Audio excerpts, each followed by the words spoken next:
is the Ariel Rider Kepler. It's my first e-bike. At the time of making this video, I've had it for about 3 weeks and have ridden 334 miles. The model on the e-bike is Linda. She's awesome. You can follow her on Instagram at Linda Aster.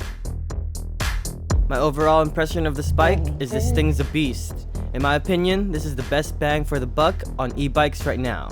I did about 3 or 4 months worth of research on e-bikes before deciding on getting the Kepler, and I have no regrets yet.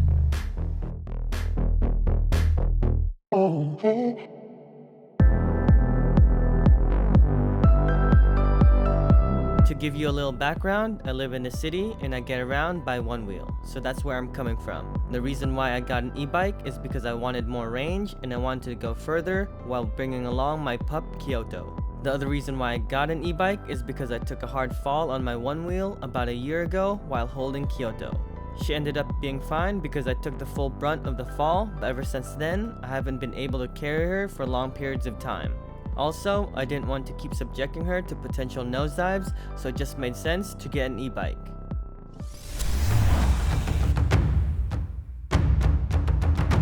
The Kepler is a fat tire e-bike. At the time of purchase, it cost $1,800 and it came with a rear rack. I have the first gen Kepler. It has a 60/61 aluminum frame. There are 2 iterations of the Kepler, a high step and a low step, with 4 color combinations: black and red, black and blue, gray and black, and gray and pink. The Kepler has a 52 volt 20 amp hour battery by LG, so you can ride longer and worry less about range anxiety. And it has a 35 to 70 mile range. When choosing an e-bike, an important spec to look at is the brand of battery. Make sure the battery is from an established and reputable company that makes batteries such as LG, Panasonic, and Samsung. The Kepler comes equipped with a 1000 watt nominal rear hub motor by Bafeng with a peak power of 1800 watts. The motor is custom made by Bafeng, specifically designed for Ariel Rider. The posted top speed is 32 miles an hour, but during my test, I've gone as high as 35. Because of the massive power, I've had no problem climbing up hills. You engage the power using either the half twist throttle or the 9 pedal assist levels. It also comes with a 1650 watt 33 amp 52 volt controller with a 3 amp smart charger. It takes about 6 to 7 hours to charge from 10%. This bike also comes with a headlight and a rear light with a brake light function. The wire harness and connectors are water resistant for added protection. Front and center of the handlebars, you get a color LCD display with an integrated USB plug to charge your phone at the bottom. The Kepler is a hardtail bike with a front suspension. It comes with a preload and lockout adjustments, with the fork having an 80mm length of travel. It also comes with front and rear fenders. The bike has a 26x4 puncture resistant tires by CST with a double-walled aluminum alloy rims. For braking, it uses the Tektro HDE 350 hydraulic brakes with 180mm brake rotors. It has a 7-speed Shimano derailleur with an index thumb shifter.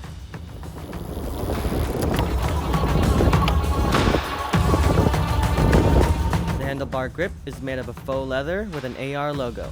The saddle is also from Ariel Rider and the comfort is decent for a stock seat. The chain that it comes with is a KMC Z7 with a 170mm 52 tooth crankset made out of forged alloy, and it comes with a pair of Welgo B249 aluminum alloy pedals.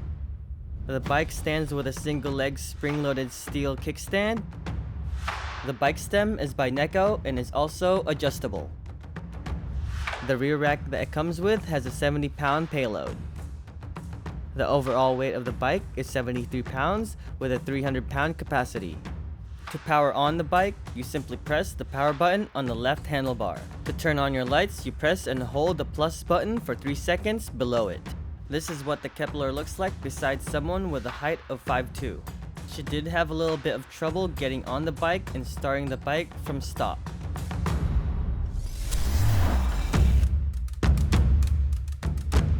While the overall bike was delivered to me in a functional state, I did have a few issues with mine from day one.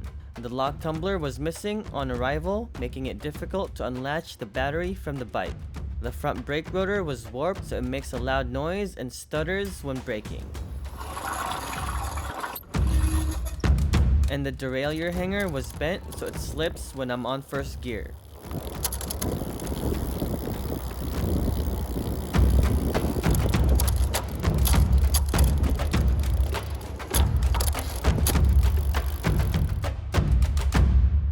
While the parts are quality, their quality control and assembly is another story. For a 2K bike, I'd like to see an improvement on their quality control. On the bright side, I did mention their support system has been great. I reached out to their customer service and they've been very helpful. As of making this video, they've sent me replacement parts and offered to pay an amount to have a bike shop correct the manufacturer errors.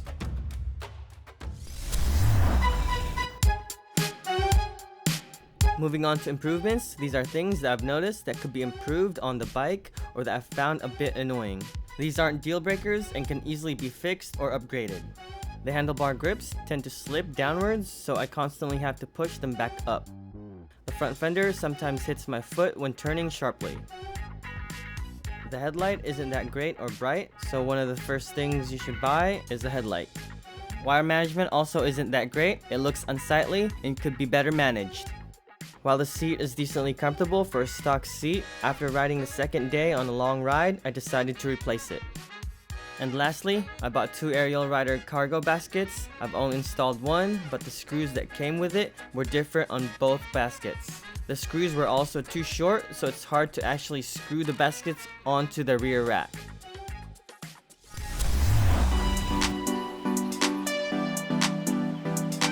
Following are accessories I initially bought for the bike, as well as things that I bring with me from time to time when I ride. Links to all the items are in the description below. First up is the Ariel Rider cargo basket. The build quality feels great. I bought 2 of these, but I've only installed one. I might install the other as a front basket. It's made out of aluminum, it's lightweight, and the dimensions are 19.5 in length, 14 in width, and 5 3/4 in depth.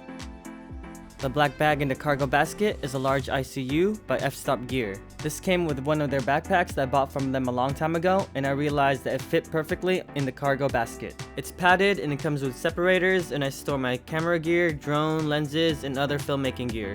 They're one of my favorite backpack companies. They make great adventure backpacks, so go check them out. They're pretty expensive, and a more cost-effective alternative is the Neewer partition camera bag. The other basket I have is the Woof Opt Dog Basket for my pup. Kyoto weighs about 22 pounds for reference. The soft gray furry liner is by Anzome. It comes separate. The liner isn't made for the Woof Opt basket and it's slightly smaller. I had to stretch it out quite a bit before it fit the basket. The 2 cup holders are by MIZATTO and the doggy bottle is by MalsiPree. And the last bag in my cargo is the bike trunk bag by Local Lion. I put all my tools, repair kits, and things I don't frequently use but are important in this bag.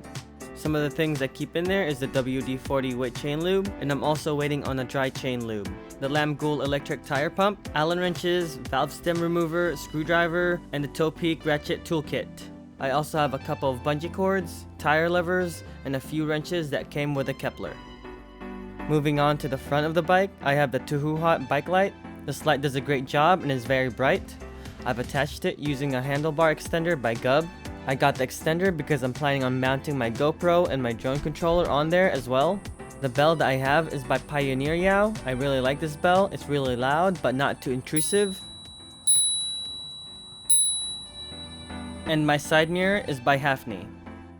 I also have the ROCKBROS phone bag pouch that holds my phone and things that I need access to while riding. At the bottom of the bike, I have the bottle cage by 5box. I usually keep my Bluetooth speaker in there by Miatone. Lastly, I've replaced the stock seat with the Cloud 9 bike seat. I really like this seat. It's really comfortable on longer rides.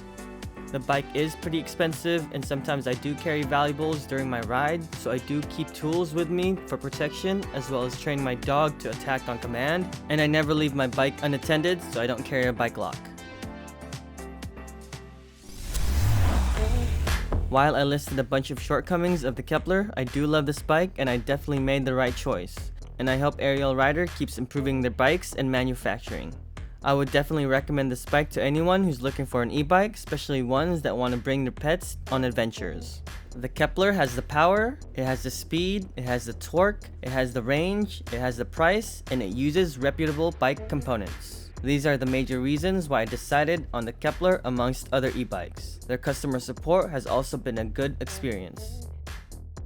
That's all for now. Thanks for watching. If you found this helpful or entertaining, feel free to like, subscribe, hit that bell button, and share with someone that might find it helpful. If you have any questions or want to share some of your mods and accessories feel free to comment down below.